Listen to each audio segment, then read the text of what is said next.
പരിശുദ്ധ ഖുർആന്റെയും ഹദീസിന്റെയും അധ്യാപനങ്ങളിൽ നിന്നും നമുക്ക് മനസ്സിലാക്കാൻ സാധിക്കുന്നത്.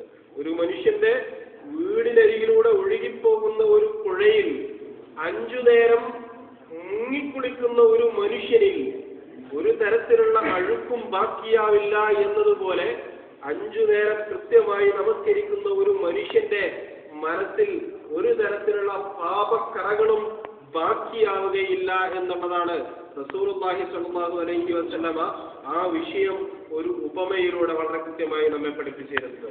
ഇവിടെ ഒന്നുകൊണ്ട് നമ്മൾ ആലോചിക്കേണ്ടത്, നമ്മൾ നമസ്കാരം കൃത്യമായും നിലനിർത്തുവാൻ നമുക്ക് സാധിക്കാറുണ്ടോ എന്നുള്ളതാ ഒന്ന്.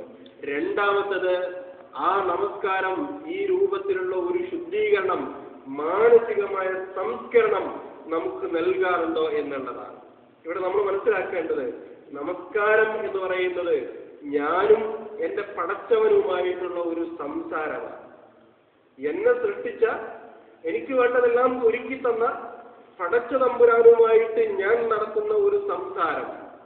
അത് നിഷ്കളങ്കമായി തീരുമ്പോഴാണ്, ആത്മാർത്ഥമായി തീരുമ്പോഴാണ്, ഭയഭക്തിയോടുകൂടെ ആയിത്തീരുമ്പോഴാണ് പരിശുദ്ധ ഖുർആൻ പറഞ്ഞിട്ടുള്ള ആ സംസ്കരണം നേടിയെടുക്കുവാൻ, മനസ്സിന്റെ ശുദ്ധീകരണം നേടിയെടുക്കുവാൻ നമ്മെ സംബന്ധിച്ചിടത്തോളം സാധിക്കുന്നത് എന്നുള്ളതാണ്.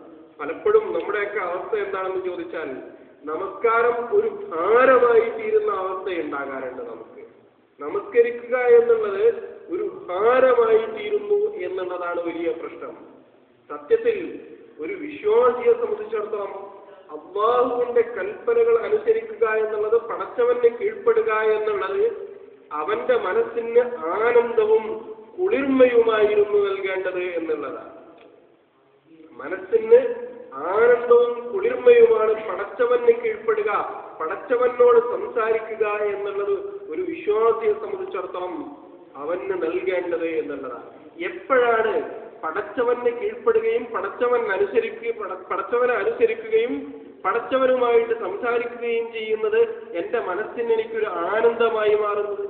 ഞാൻ അല്പം തുറന്ന് സംസാരിക്കട്ടെ. ഒരു നിക്കാഹ് കഴിഞ്ഞ് വീട്ടിലേക്ക് പെണ്ണിനെ കൊണ്ടുവരാൻ കാത്തിരിക്കുന്ന ഒരു ഇണയും 2 ഇണകൾ തമ്മിൽ നടക്കുന്ന സംസാരമുണ്ട്. ഞാനത് അനുഭവിച്ചിട്ടുള്ള ഒരു വ്യക്തിയാണ്. ഏതാനും മാസങ്ങൾ ഞാൻ വളരെ പച്ചയായിട്ടാണ് സംസാരിക്കുന്നത്.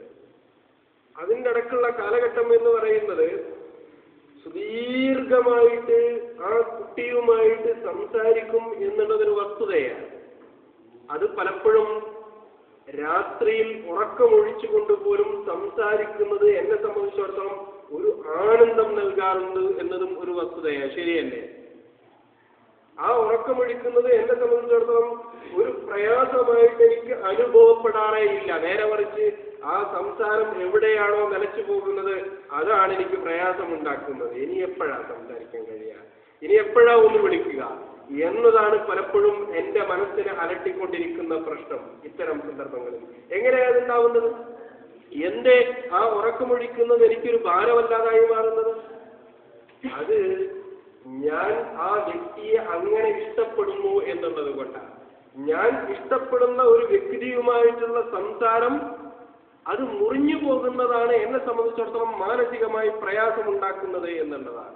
ഞാൻ ആത്മാർത്ഥമായിട്ടൊരു ചോദ്യം ചോദിക്കട്ടെ. ഒരുപാട് നമസ്കരിച്ചവരാണല്ലോ നമ്മൾ. നമ്മളുടെ ഏതെങ്കിലും ഒരു നമസ്കാരം ഈ രൂപത്തിലുള്ള ഒരു മാനസിക കുളിർമയും മാനസികമായ ഒരു ആനന്ദം നമുക്ക് നൽകിയിട്ടുണ്ടോ? ഏതെങ്കിലും ഒരു നമസ്കാരം നിന്നുപോയപ്പോ, ഇനി അത് കഴിഞ്ഞപ്പോ, ഇനി എപ്പോഴാ ഞാൻ പടച്ചവനുമായിട്ട് സംസാരിക്കുക, ഇനി എപ്പോഴാ ഒന്ന് എനിക്ക് പടച്ചവനുമായിട്ട് സംസാരിക്കാനുള്ള അവസരം ലഭിക്കുക എന്നാലോചിച്ചിട്ട് എപ്പോഴെങ്കിലും നമ്മളുടെ മനസ്സിന് വിഷമം തോന്നിയിട്ടുണ്ടോ? ഏതെങ്കിലും നമസ്കാരം കഴിഞ്ഞപ്പോ? പലപ്പോഴും ഇല്ല എന്നുള്ളത് അവസ്ഥ. ഇത് കഴിഞ്ഞല്ലോ, അതായിട്ട് കഴിഞ്ഞല്ലോ എന്നാ പലപ്പോഴും നമ്മൾ ചിന്തിക്കുന്നത്. അതായിട്ട് കഴിഞ്ഞല്ലോ, എന്തോ ഒരു ഭാരം ഇറക്കി വെച്ചതുപോലെയാണ് ഒരു നമസ്കാരം കഴിയുമ്പോൾ നമുക്ക് അനുഭവപ്പെടുന്നത്. എന്തേ അങ്ങനെയായി പോകുന്നത്? നമ്മളുടെ നമസ്കാരം കഴിയുമ്പോൾ അങ്ങനെ ഒരു ചിന്ത നമ്മളുടെ മനസ്സിലേക്ക് കടന്നു വരുന്നത്? ഈ നമസ്കാരം പലപ്പോഴും ഞാനും എന്റെ പടച്ചവനുമായിട്ടുള്ള സംസാരമാണ്, രഹസ്യ സംഭാഷണമാണ് ഞാൻ നടത്തുന്നത് എന്ന തിരിച്ചറിവോടുകൂടെയല്ല നമ്മൾ നിർവഹിക്കുന്നത് എന്നതാണ് ഒന്നാമത്തെ കാരണം. രണ്ടാമത്തത്, ഞാനും പടച്ചവനും തമ്മിൽ അത്തരത്തിലുള്ള ഒരു മാനസികമായ ബന്ധം ഇല്ല എന്നുള്ളതാണ്. പടച്ചവനെ ഇഷ്ടപ്പെടുക എന്ന ഒരു അവസ്ഥയിലേക്ക് ഉയർന്നു വരുവാൻ പലപ്പോഴും ആ ഇഷ്ടത്തിൽ നിന്നുകൊണ്ട്, പടച്ചവനോടുള്ള സ്നേഹത്തിൽ നിന്നുകൊണ്ട് ആ പടച്ചവന്റെ കൽപ്പനകൾക്ക് വിധേയമാകുക എന്ന അവസ്ഥയിലേക്ക് ഉയർന്നു വരാൻ നമുക്ക് പലപ്പോഴും സാധിച്ചിട്ടില്ല എന്നുള്ളതാണ്. ഇതിനോട് ചേർത്ത് ഞാൻ ഒറ്റ കാര്യം കൂടെ സൂചിപ്പിക്കട്ടെ. ആരാ സത്യത്തിൽ വിശ്വാസികൾ എന്ന് പറഞ്ഞാൽ? ആരാ വിശ്വാസികൾ എന്ന് പറഞ്ഞാൽ? അൽ മുഅ്മിൻ, വിശ്വാസി എന്നതിന് പരിശുദ്ധ ഖുർആൻ നൽകുന്ന വളരെ കൃത്യമായ ഒരു നിർവചനമുണ്ട്. കൂട്ടത്തിൽ ആരെങ്കിലും നിങ്ങൾ അള്ളാഹുവിന് പങ്കു ചേർക്കുന്നുണ്ട്, അള്ളാഹുവിന് സമന്മാരെ സ്വീകരിക്കുന്നുണ്ട്, ശിർക്ക് ചെയ്യുന്നുണ്ട് എന്ന് പറഞ്ഞാൽ ഇക്കൂട്ടത്തിൽ ആരെങ്കിലും അംഗീകരിക്കുക? ഇല്ലല്ലോ.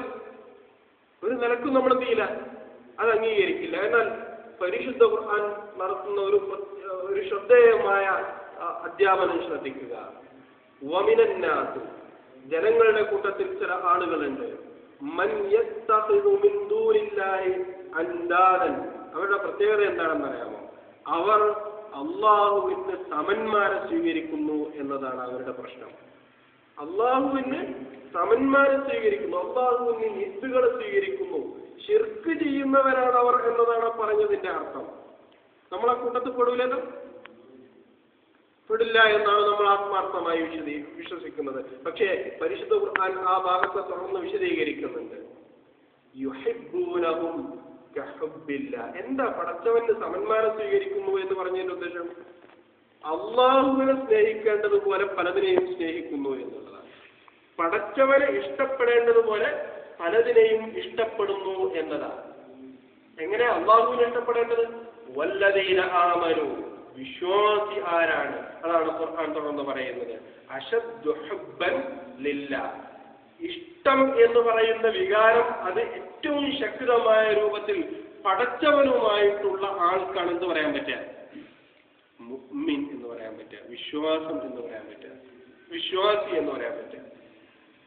അപ്പോ ഏറ്റവും ഇഷ്ടപ്പെടുന്നത് അള്ളാഹുവിനെ അല്ലാതാകുമ്പോൾ അയാൾ പടച്ചവന് സമന്മാരെ സ്വീകരിച്ചിരിക്കുന്നു എന്നതാണല്ലോ പറഞ്ഞതിന്റെ അർത്ഥം. നമ്മൾ ആലോചിച്ച് എവിടെ നിൽക്കുന്നു നമ്മൾ?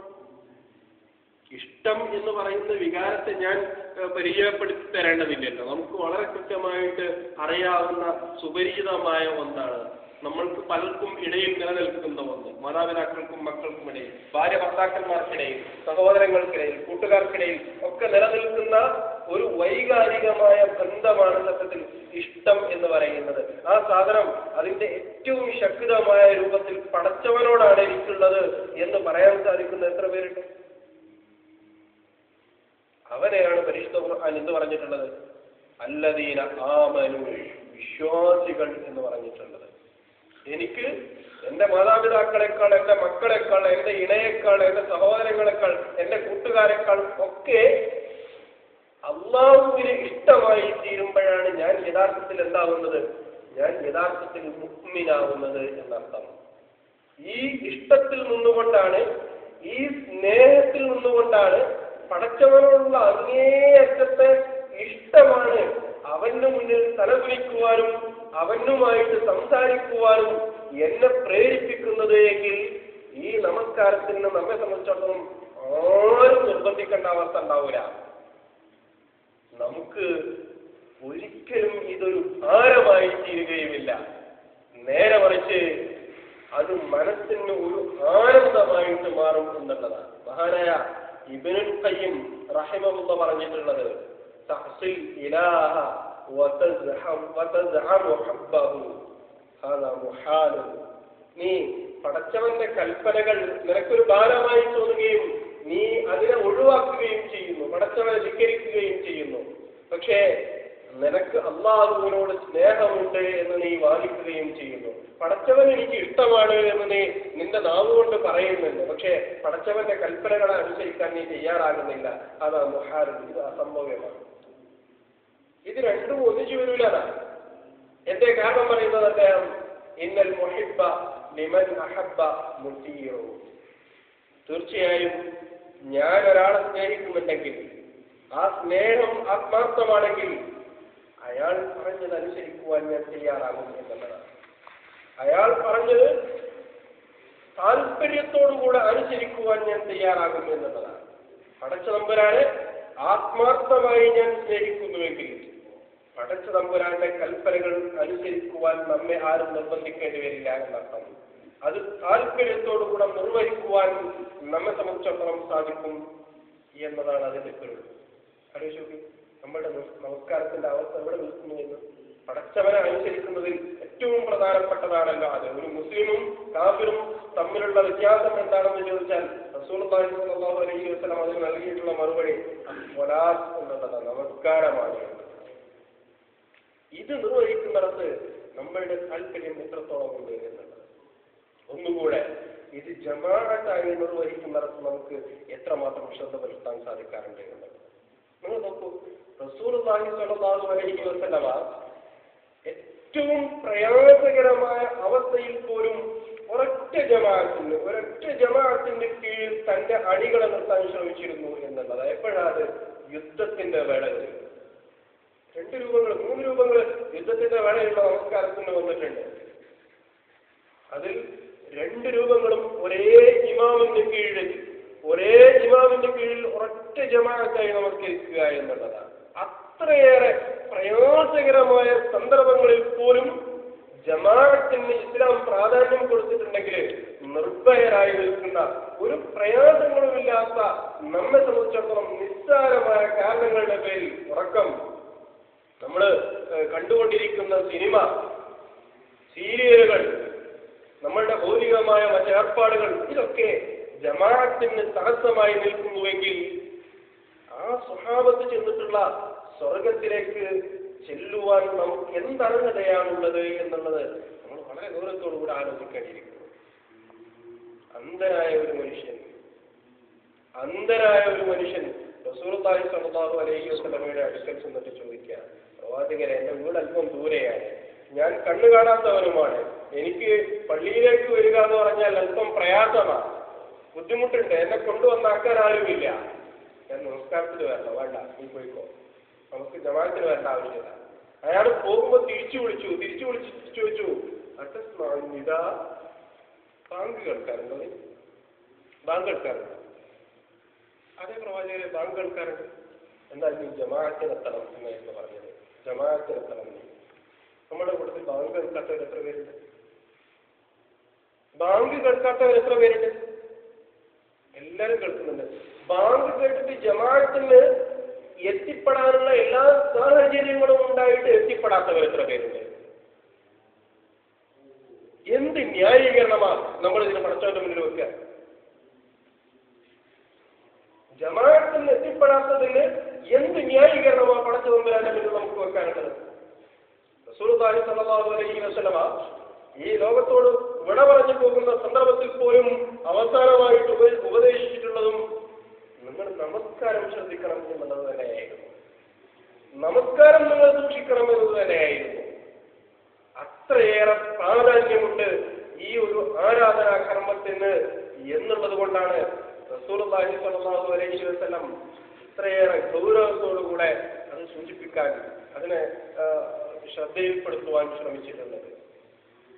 പ്രവാചകൻ തിരുമേനി സ്വല്ലല്ലാഹു അലൈഹി വസല്ലമ പറഞ്ഞിട്ടുള്ളത്, എനിക്ക് നമസ്കാരം നിർവഹിക്കുവാൻ ആവശ്യപ്പെടുകയും എന്നിട്ട് പോയിട്ട് വിറക് ശേഖരിച്ചു വന്നിട്ട് നമസ്കരിക്കാൻ വരാത്ത ആളുകളുടെ വീടുകൾ ചുട്ടരിക്കാൻ തോന്നിപ്പോവുകയും ചെയ്തു എന്നുള്ളതാണ്. അങ്ങനെ റസൂല് വീട് ചുട്ടരിക്കാൻ മെനക്കെട്ടാൽ നമ്മളുടെ കൂട്ടത്തിൽ എത്ര ആളുകളുടെ വീട് കത്തിച്ചു കളയേണ്ടി വരും?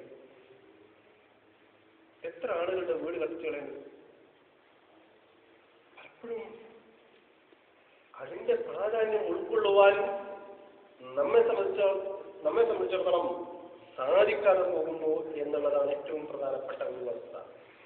ഒറ്റക്കാര്യം കൂടെ സൂചിപ്പിക്കുകയാണ്. നമസ്കാരം എന്തിനു നിർവഹിക്കണം എന്നതിന് പരിശുദ്ധ ഖുർആൻ നൽകുന്ന ഒരു മറുപടിയുണ്ട്.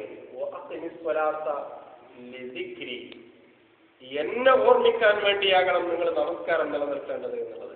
പടച്ചവൻ സ്മരിക്കാൻ വേണ്ടി, അള്ളാഹുവിനെ ഓർക്കാൻ വേണ്ടിയാകണം നമസ്കാരം നിലനിൽക്കുന്നത്. നിങ്ങൾ ആലോചിക്കും, ഒരു മനുഷ്യൻ രാവിലെ എഴുന്നേറ്റിട്ട് പടച്ചവന്റെ മുന്നിൽ പടച്ചവനുമായിട്ട് സംസാരിച്ച് പടച്ചവനെ ഓർത്തിട്ട് കുറച്ചുകൂടെ കഴിഞ്ഞിങ്ങനെ ജീവിതത്തിന്റെ ഏർപ്പാടുകളിലൊക്കെ വന്ന് പിന്നെ ദുഹറാകുമ്പോൾ വീണ്ടും പോവാണ് പടച്ചവന്റെ മുന്നിലേക്ക്. അത് കഴിഞ്ഞ് അല്പം ഒന്ന് വിശ്രമിച്ചു കഴിയുമ്പോഴേക്ക് വീണ്ടും നമ്മൾ പോവാണ് പടച്ചവന്റെ മുന്നിലേക്ക്. ഇങ്ങനെ ഒരു ദിവസം 5 നേരം പടച്ചവന്റെ മുന്നിൽ പോയിട്ട് പടച്ചവനുമായിട്ട് സംസാരിച്ച് പടച്ചവനുമായിട്ട് സംഭാഷണം നടത്തി പടച്ചവനെ ഓർത്ത് മടങ്ങുന്ന ഒരു മനുഷ്യനെ സംബന്ധിച്ചിടത്തോളം അവന്റെ ജീവിതത്തിലേക്ക് എങ്ങനെയാ ഒരു തിന്മ കടന്നു വരിക? എവിടെയാ ഒരു തെറ്റ് ചെയ്യാനുള്ള ചിന്ത കടന്നു വരിക? ആത്മാർത്ഥമായിട്ടാണ് ഇവനെ സംസാരം നടത്തുന്നതെങ്കിൽ. അതുകൊണ്ടാണ് പരിശുദ്ധ ഖുർആൻ വളരെ കൃത്യമായിട്ട് പറഞ്ഞിട്ടുള്ളത്, ഒരു മനുഷ്യന്റെ നമസ്കാരം, ഒരു വിശ്വാസിയുടെ നമസ്കാരം മ്ലേച്ഛതകളിൽ നിന്ന്, തിന്മകളിൽ നിന്ന് അവനെ തടഞ്ഞു നിർത്തേണ്ടതുണ്ട് എന്ന് പരിശുദ്ധ ഖുർആൻ പറഞ്ഞിട്ടുള്ളത്. അതുകൊണ്ടാണ് ആ ഒരു നിലയിലേക്ക് നമ്മളുടെ നമസ്കാരത്തെ ഉയർത്തിക്കൊണ്ടുവരുവാൻ നമ്മെ സംബന്ധിച്ചിടത്തോളം സാധിക്കേണ്ടതുണ്ട്. പരമാവധി ജമാഅത്ത് നമസ്കാരങ്ങളിൽ തന്നെ പങ്കെടുക്കുവാനുള്ള ആത്മാർത്ഥമായ ശ്രദ്ധ, നിസ്സാരമായ കാര്യങ്ങളുടെ പേരിൽ ജമാഅത്ത് നമസ്കാരം ഒഴിവാക്കുന്നുണ്ടെങ്കിൽ അത് പടച്ച തമ്പുരാന്റെ അടുക്കൽ ന്യായീകരിക്കാൻ പറ്റാത്ത തെറ്റായിരിക്കും നമ്മൾ ചെയ്യുന്നത് എന്ന ബോധത്തോടുകൂടെ നമസ്കാരത്തിൽ കൂടുതൽ ശ്രദ്ധ പാലിക്കുവാൻ, പ്രത്യേകിച്ച് ജമാഅത്ത് നമസ്കാരത്തിൽ കൂടുതൽ ശ്രദ്ധ പാലിക്കുവാൻ നമ്മൾ ശ്രമിക്കുക. അള്ളാഹു അതിൽ നമ്മെ ഏവരെയും അനുഗ്രഹിക്കുമാറാവട്ടെ. അതാ ഞങ്ങളിൽ നിന്ന് വന്നു പോയിട്ടുള്ള എല്ലാ ചെറുതും വലുതുമായ വീഴ്ചകൾ ഞങ്ങൾക്ക് വിട്ടുപുറത്ത് മാപ്പാക്കി തന്നെ ബന്ധപ്പെടാനായി. പടച്ചവനെ, ഞങ്ങളിൽ നിന്ന് മരണപ്പെട്ടു പോയിട്ടുള്ള ഞങ്ങളുടെ ബന്ധുമിത്രാദികൾ, സഹോദരി സഹോദരങ്ങൾ, അവർക്കെല്ലാം നീ മഹുസരത്തും മറഹമത്തും പ്രദാനം ചെയ്യുകയും അവരെയും ഞങ്ങളെയും ജന്നാത്തിൽ ഫിർദൗസിൽ ഒരുമിച്ച് കൂട്ടി അനുഗ്രഹിക്കുകയും ചെയ്യണമെന്ന്. പടച്ചവനെ, ഞങ്ങളിൽ നിന്ന് രോഗം കൊണ്ട് കഷ്ടപ്പെടുന്ന ഒരുപാട് ആളുകളുണ്ട്. അവർക്കെല്ലാം നീ ശിഫ നൽകി അനുഗ്രഹിക്കണമെന്ന് തമ്പരാനെ. അതാ ഞങ്ങളുടെ കൂട്ടത്തിൽ സാമ്പത്തികമായി ബുദ്ധിമുട്ട് അനുഭവിക്കുന്ന, കടം കൊണ്ട് പ്രയാസപ്പെടുന്ന, ജോലിയില്ലാത്തതിന്റെ പേരിൽ പ്രയാസപ്പെടുന്ന ഒരുപാട് ആളുകളുണ്ട്. അവരുടെ എല്ലാ പ്രയാസങ്ങളും നീ ദൂരീകരിച്ചു കൊടുക്കണമെന്ന് തമ്പരാനെ. പടച്ചവനെ, ഞങ്ങളുടെ കൂട്ടത്തിൽ മാനസികമായി ബുദ്ധിമുട്ട് അനുഭവിക്കുന്ന ഒരുപാട് ആളുകളുണ്ട്. അവരുടെ എല്ലാ പ്രയാസങ്ങളും നീ ദൂരീകരിച്ചു കൊടുക്കണമെന്ന് തമ്പരാനെ. അതാ ഈ ലോകത്തോട് വിട പറഞ്ഞു പോകുന്ന സമയത്ത് ലാ ഇലാഹ ഇല്ലല്ലാഹ് എന്ന് ഉച്ചരിച്ചുകൊണ്ട് സന്തോഷത്തോടും നാവ് നൽകി മരിച്ചു പോകാനുള്ള ഭാഗ്യം നിങ്ങൾക്ക് നീ പ്രദാനം ചെയ്യണമെന്ന് തമ്പരാനെ. പടച്ചവനെ, നാളെ പരലോകത്ത് നരകത്തിലേക്ക് പോകേണ്ട ആളുകളെയും സ്വർഗത്തിലേക്ക് പോകേണ്ട ആളുകളെയും മാറ്റി നിർത്തപ്പെടുന്ന സന്ദർഭത്തിൽ സ്വർഗത്തിലേക്ക് പോകാൻ ഭാഗ്യം ലഭിച്ചിട്ടുള്ള ആളുകളുടെ കൂട്ടത്തിലേക്ക് സന്തോഷത്തോടുകൂടെ മാറി നിൽക്കുവാനുള്ള മഹാഭാഗ്യം നിങ്ങൾക്ക് നീ പ്രദാനം ചെയ്യണമെന്ന് തമ്പരാനെ. اللهم اغفر للمؤمنين والمؤمنات والمسلمين والمسلمات والاحياء منهم والاموات انك مجيب الدعوات يا قاضي الحاجات. اللهم اعز الاسلام والمسلمين، اللهم اعز الاسلام والمسلمين، اللهم اعز الاسلام والمسلمين. اللهم اجرنا من النار، اللهم اجرنا من النار، اللهم اجرنا من النار. ربنا آتنا في الدنيا حسنة وفي الآخرة حسنة وقنا عذاب النار. ربنا تقبل منا، ربنا تقبل منا، ربنا تقبل منا إنك أنت السميع العليم وتب علينا إنك أنت التواب الرحيم. آمين برحمتك يا أرحم الراحمين. السلام عليكم ورحمة الله.